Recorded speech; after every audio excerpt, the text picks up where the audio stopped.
Good এই morning Riya, friends, তোর সবাইকে ক্যাপসিকামের আমার গাছটা চ্যানেলে এতটা ঝোপালো স্বাগতম। কিভাবে হয়ে তো উঠলো? আজকে আমি এটা হচ্ছে সবার মনের প্রশ্ন। তো হে গাইস, আজকে তোমাদের সব প্রশ্নের উত্তর আমি দিয়েই দিচ্ছি। আমার এই গাছটি ঝোপালো, সুন্দর এবং ফুলে ভরে ওঠার পেছনে রয়েছে একটি ম্যাজিক।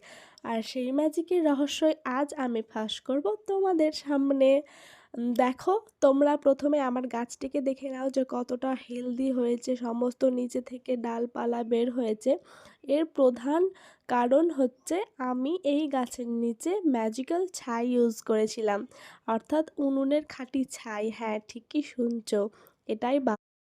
আমি এটা থেকে এত ভালো ফলাফল পেয়েছি যা তোমাদের চোখের সামনেই। সো তোমরা যদি তোমার বাড়ির লঙ্কা এবং ক্যাপসিকাম গাছগুলোকে এমন সুন্দরভাবে দেখতে চাও, তাহলে অবশ্যই ইউজ করো আমার এই ম্যাজিক্যাল ট্রিক। তো আজকের মতো টাটা।